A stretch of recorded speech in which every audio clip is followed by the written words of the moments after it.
akong ikukwento sa inyo. Mag-react kayo kung ano masasabi niyo sa vlog natin ngayon. Reaction times 3.0. Kung kayo ba ay napunta sa isang bansa o isang lugar, ano ba ang dapat gawin doon? Kapag kayo ay naroroon na, syempre una, pupuntahan ang magagandang pasyalan doon, di ba? Tapos, pag marami naman kayo, o di kaya ay grupo kayong magkakasama, tapos gusto nyong ma-experience din kung paano mamuhay ang mga tao doon. Ngayon, wala kayong sasakyan, syempre susubukan ninyo sumakay sa mga pampublikong sasakyan. Kagaya ng tren, kung saan masayang sumakay doon kapag marami kayo, di ba? Viral ngayon. Sa social media, ang grupo ng mga estudyanteng nagmula pa sa bansang Italia, kasama nila noon ang kanilang guro. Nagpunta ang grupo ng mga estudyanteng ito sa Thailand kamakailan lang para ito sa kanilang educational trip sana. Ang lakbay na yon ay para sa mga magulang na nagtatrabaho sa gobyerno ng Italia at merong mga anak na pinapaaral, sila ay pinagkalooban ng ganitong pribilehiyo. Ibig sabihin, public funds ang ginamit ng mga estudyanteng ito. Sumakay ang grupong ito ng train doon at habang ang mga ito ay nasa loob, kapansin-pansing napakaingay ng mga ito na akala mo ngay sila lang ang sakay noon. Sa bansang Thailand nga pala, ay meron silang sinusunod na rules doon.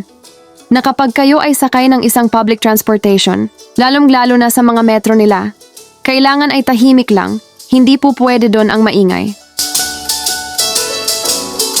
Dahil nga naging tawag pansin, sa mga kapwa nila pasahero ang ingay ng grupong ito, may isang babaeng lokal Thai ang pumansin sa kanila. Sinabihan sila ng babae na pakibabaan ang boses nila. At huwag magsigawan habang naka-video ito sa grupo. At huwag din magulo habang sila ay sakay ng tren na yon. Them silent, okay? Like no more thing. Like the no more, okay? Not scream, okay? In Thailand, we not scream. Subalit sa halip na sumunod sa sinabi ng babae, bilang passengers rules, ininsulto ng grupong ito ang babaeng lokal. Meron pang hindi magagandang salita ang mga sinabi ng mga kabataang ito sa babae. At hindi lamang pang iinsulto sa babaeng iyon, kundi pang iinsulto na rin sa buong sambayanan ng Thailand. Where you from? Your mother.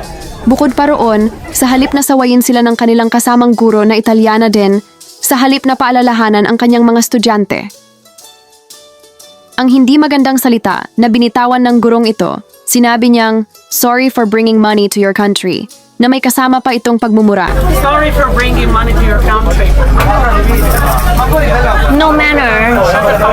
Yeah, you too. Just shut the Just shut your Ang ginawa ng gurong ito, maging siya din, ay nagbigay ng hindi magagandang salita sa babaeng lokal Thai. At kasabay nun, makikita at maririnig sa video ang pagtatawanan ng mga estudyante niya.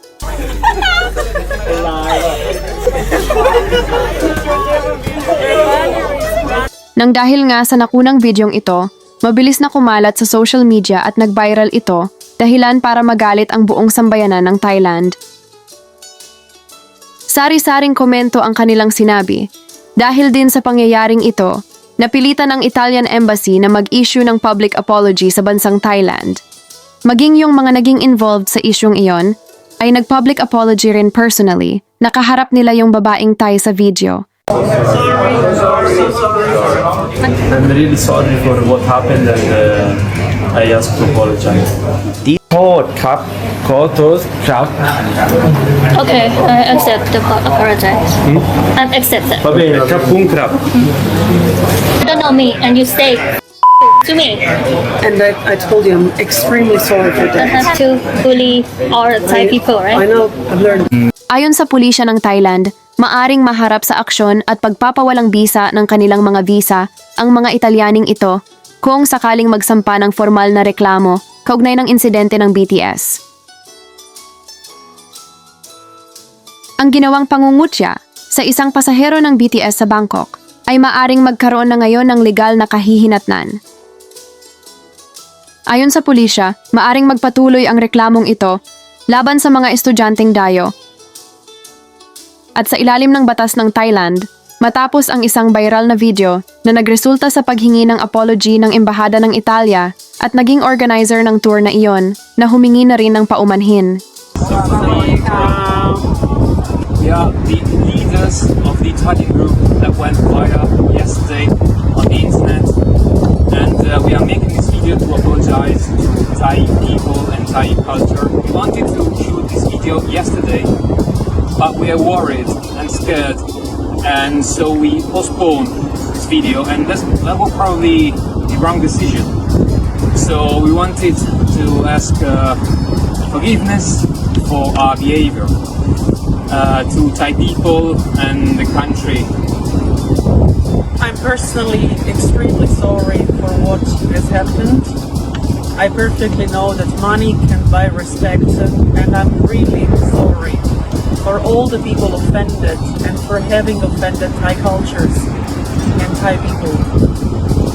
I'm very sorry for everyone in Thailand because what I did on this year's train was wrong. I'm very sorry for my behavior and for what I did. We do not accept this behavior. The student is returning to Italy as soon as possible, and we'll also try to teach our group again to strictly respect that culture. Thank you for welcoming us, and we humbly ask for your forgiveness. Sawadika. O kayo mga ka-reaction, anong masasabing nyo dito? Mag-react na! Palambing naman, paki-like at subscribe nyo naman ang channel na ito para sa iba pang videos. Salamat!